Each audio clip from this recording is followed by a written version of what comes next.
Hello, and welcome to another edition of the SEANC View Podcast. I'm your host, Jonathan Owens, the Communications Director here at SEANC, joined, as always, by Artist Watkins, the Executive Director here at SEANC, and Sam Klein, our podcast producer. We just wanted to jump in and have a quick episode on what's going on at the Legislature and keep everyone informed. Today is February 27th. It's a Thursday. Yeah. And Artist, what's going on at the Legislature? Well, we mentioned last week that the fiscal projections were out and that we were looking at $500 million roughly of excess revenue for this year. And after that, Governor Stein believes we'll be facing a fiscal cliff, as he called it, in the years out from that, which he blamed pretty directly on some tax cuts and some other things. The legislature took great issue with that and said, well, no, first of all, we don't think there's going to be a fiscal cliff, and we think the tax cuts have been good policy that actually will increase business and will increase revenue. Now, what'll happen? Who knows? But I will tell you, the legislature is correct in so much as there was a lot of talk that there wouldn't be any money in the past 10 years, multiple times, where the next year somehow we had even greater excess revenue than the year before. And so a lot of this budget stuff almost seems random. It's not. These things are all interconnected. But I don't know how much you plan right now with all the changes in D.C. Yeah, I've noticed that as somewhat of maybe an outsider to all the work you guys do down there. Seems like every year it's like, oh no, how are we going to do this? And then there's always a surplus of some sort. I mean, I know there's been some lean years, especially around the housing crisis and times like that. Oh, it's been forever. But yeah. Yes. And again, I do think what happens in Washington, D.C. is going to dictate a lot of what happens here and in every other state. It looks like Medicaid money yesterday or day before was a pretty good indication that the states better buckle up. With the House resolution and Congress pretty much said, cut $880 billion from Medicaid. Right. And those cuts most assuredly trickle down in terms of... I saw some news thing I was watching said that I guess their theory is to block grant money to the states to handle things like that instead of paying or right out of... Right. But the question is, then what do the states do in terms of coverage? Yeah. So you'd have to completely revamp. I think that discussion was more about education than it was Medicaid, but... Yeah, but on the Medicaid front, if you're getting less money from the federal government as a state, you do have to look at it and say, okay, there's less we can cover. Mm-hmm. And so where do we make those changes and where do we make cuts? One of the problems I foresee there is, do you have enough personnel right now to actually get into that and make that kind of overhaul of a system that big? And another reason that matters to state employees who probably aren't on Medicaid, they probably don't qualify, but any money you take from the general fund is got to be pulled somewhere else. At the end of the day, it all comes from the state of North Carolina. And the less the state of North Carolina is getting assistance from the federal government that is traditional, just routine assistance, then the state's going to have to, or the locals are going to have to figure out where they're getting it. We're already hearing from some of our members, they're getting notices that their local property taxes are skyrocketing. So, So I think I asked this last week, I guess brings in our next category we were going to talk about, our item. Do you think that this possible DOGE effort in North Carolina is kind of a response to maybe pressures of future revenue downturns, or is that probably not part of it? I'm not certain why the speaker put that out there as an effort here. Well, I am certain about things he said to the media, which definitely indicated, yes, that there's this effort on the national front and he wanted to be supportive and do the same thing here to make sure we're not wasting any money.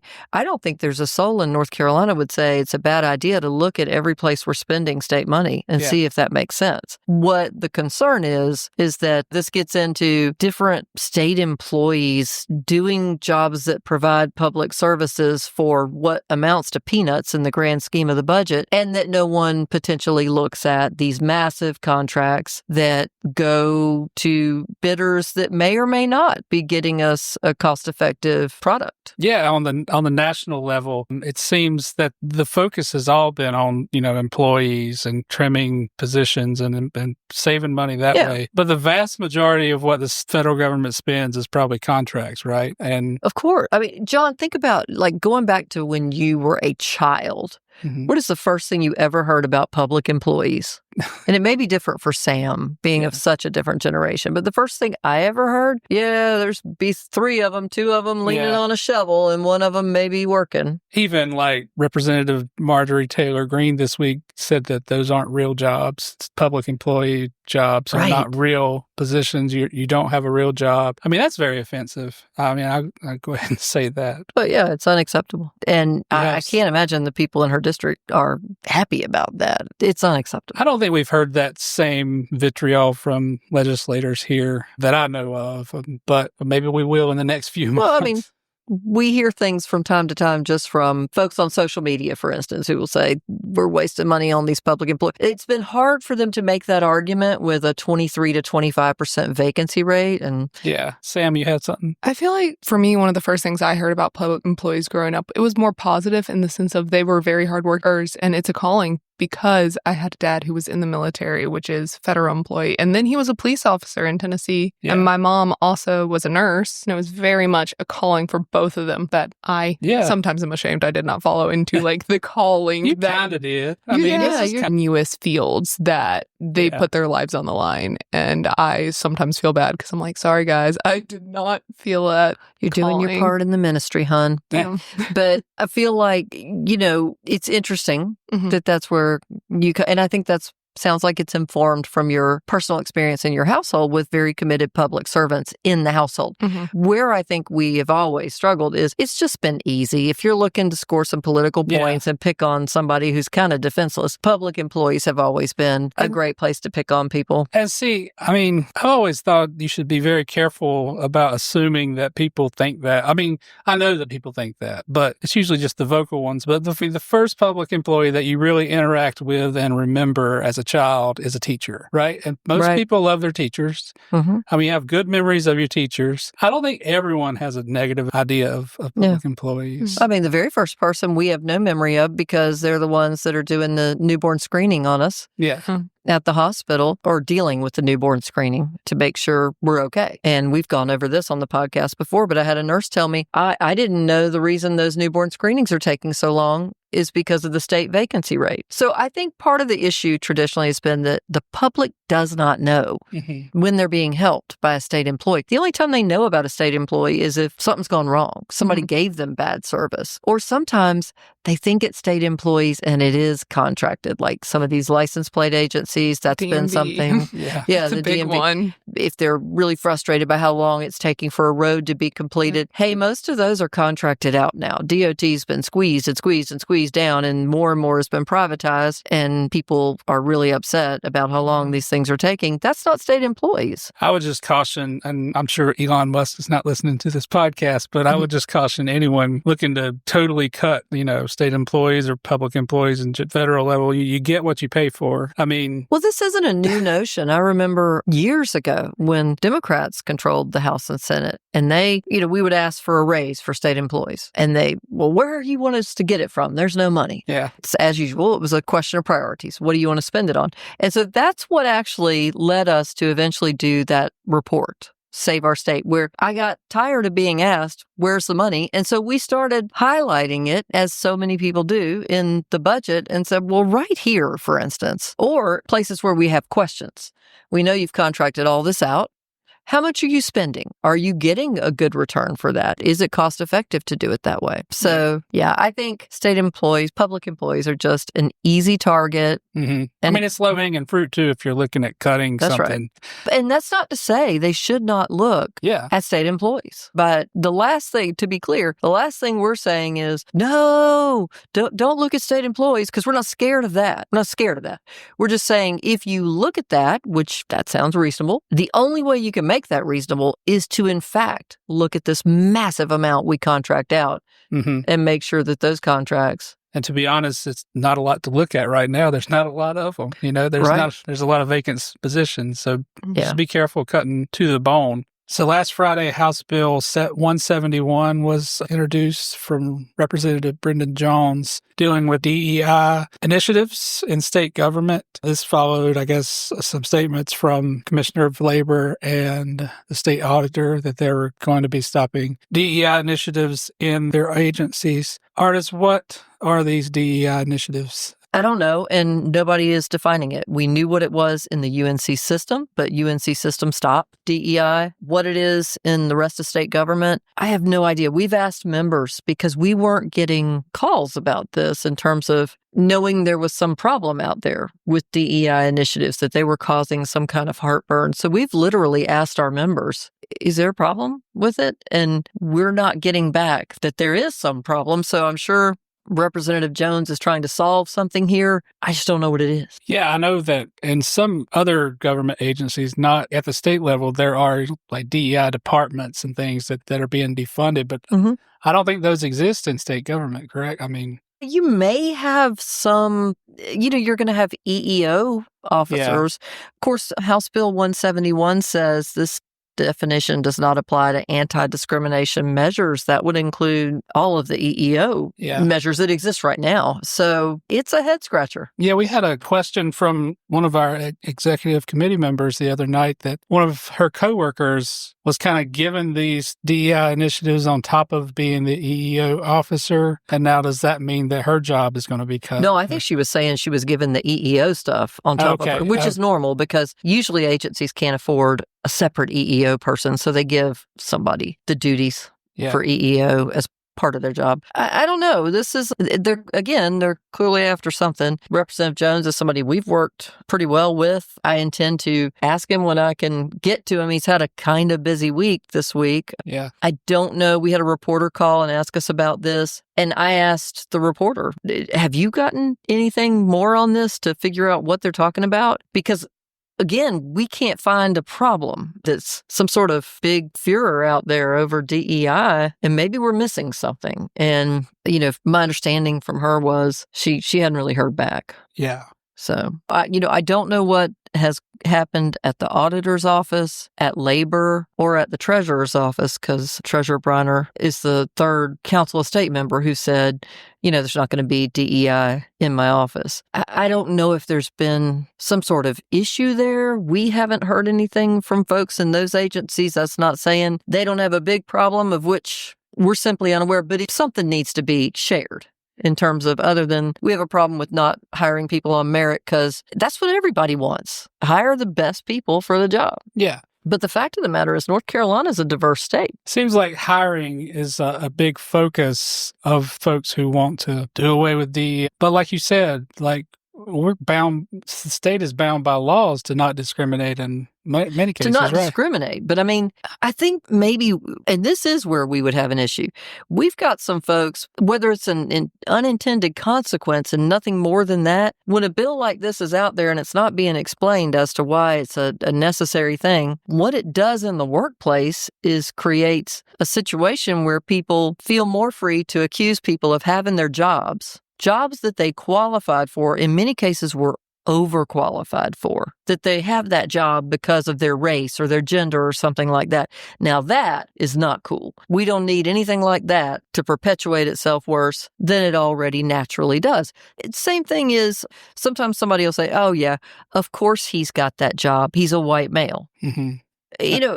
White males probably don't appreciate that a whole lot, but it's not okay to do that, period, unless you've got a darn good you've got a smoking gun telling you that was the reason. Anyway, this whole thing kind of, it seems to show a lack of understanding of state employees. And a lack of understanding about the vacancy crisis, that we can't hire anybody to begin with, Exactly.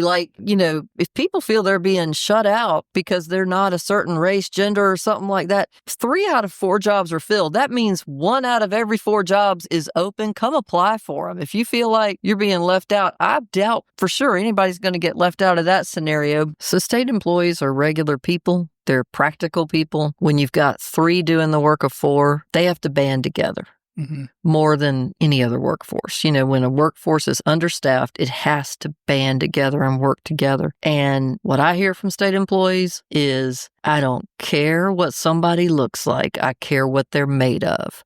And especially in a prison setting, probation, parole, somewhere where your coworker literally may be somebody you have to trust to save your life. You don't care what they look like. Yeah. You care what they're made of. And so If it feels like if there was some big problem with what people were made of, we'd be hearing more about it. I don't know. We do have problems in state government hiring, firing, and promotion, though. We're not getting enough funding for these jobs. The benefits are being cut. And because there's not enough people, safety issues are getting worse and worse and worse.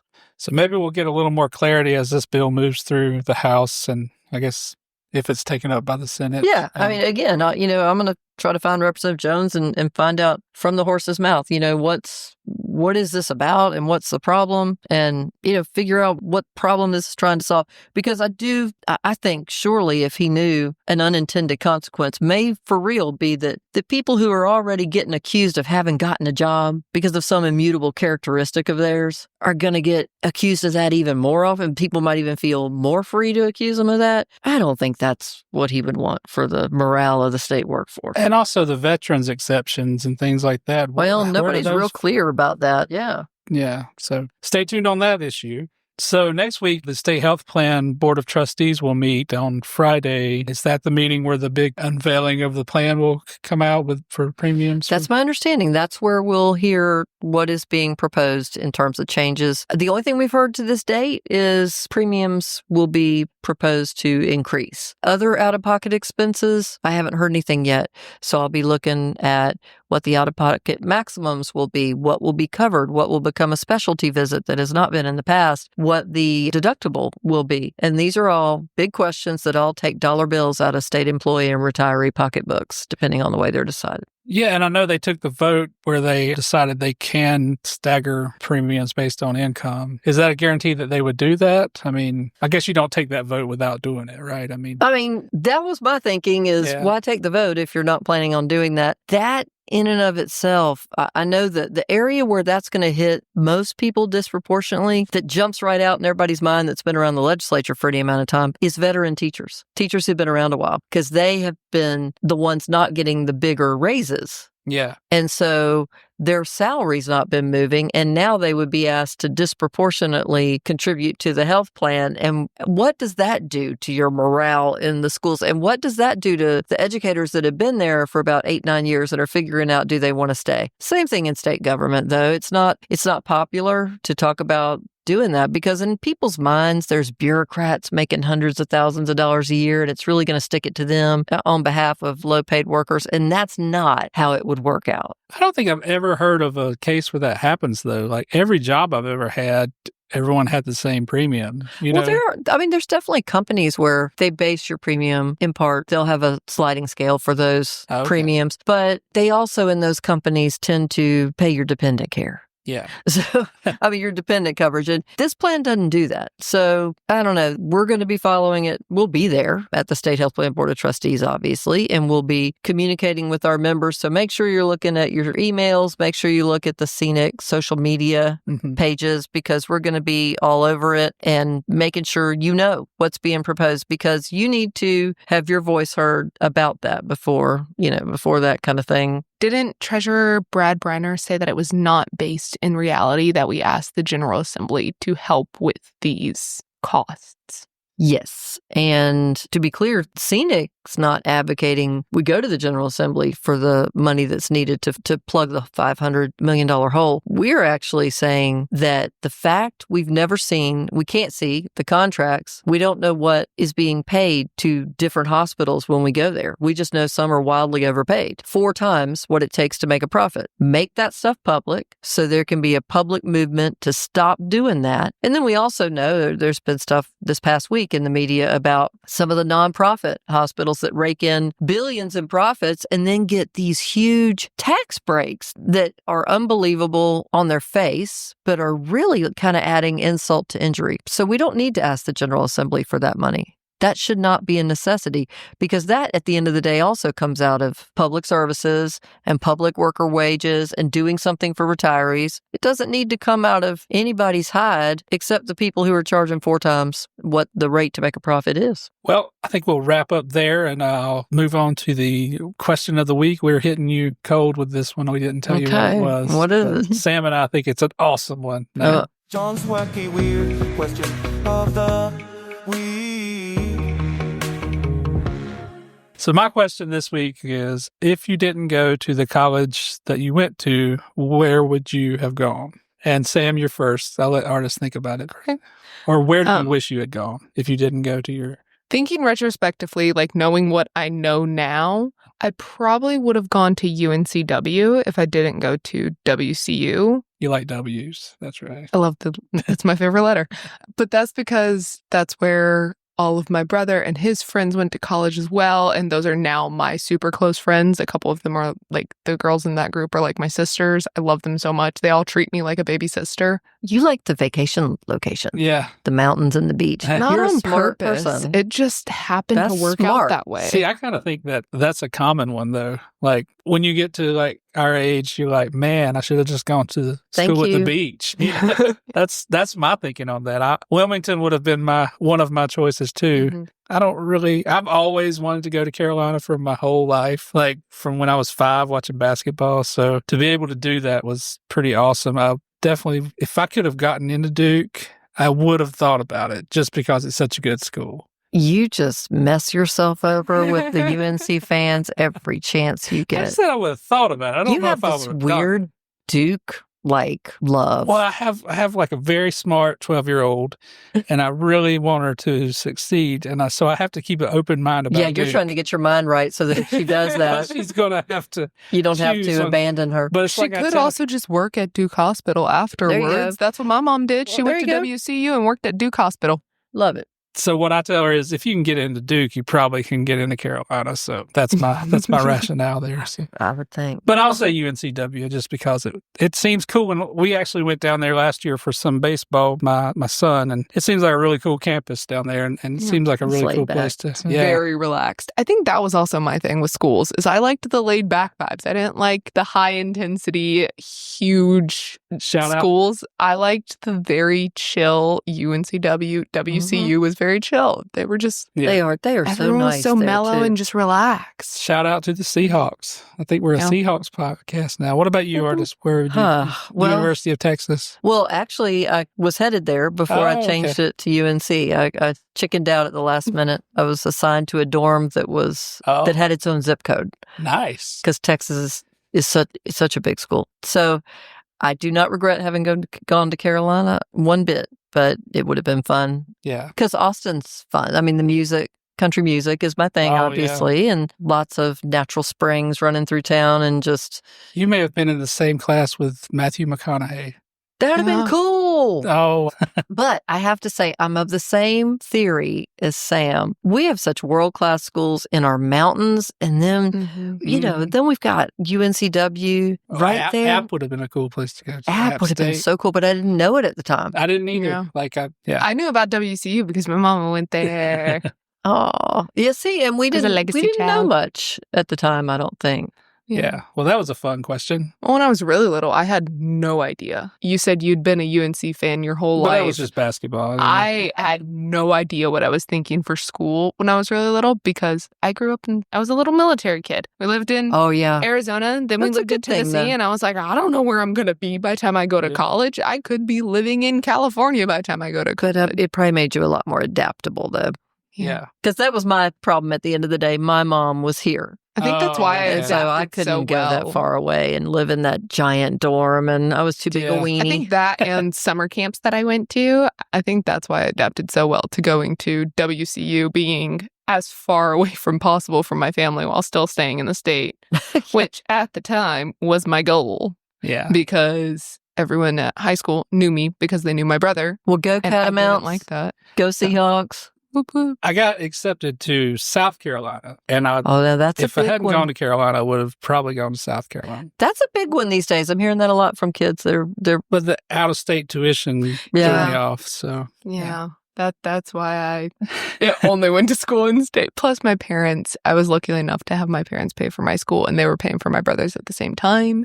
And WCU happened to have the Promise Plan and I was like, let me make it easier on you. I'm telling you, Let you me can't go to a wrong school with with a these lower in-state tuition. schools. Promise Plan was an Apodaca thing, right? Was it? I It may think have so. been. I believe so. We But got you a know, I gotta building tell named you, after him. That is something we don't talk about enough in this state. To have a child go into college in North Carolina, Mhm. we are really blessed. Mm-hmm. You just about can't go wrong. You also have so many options. Yeah. And other states, they don't necessarily have good state schools. And so that's why so you are many looking at private tuition. Yeah. Out-of-state students come to North Carolina. I remember my brother saying there were so many people from Jersey and so many people from up north who went to UNCW. I remember how many people came from Atlanta and Georgia and Tennessee to come to WCU. So go UNC system. Yeah. Well, that's our episode this week. Thanks for tuning in and have a great week.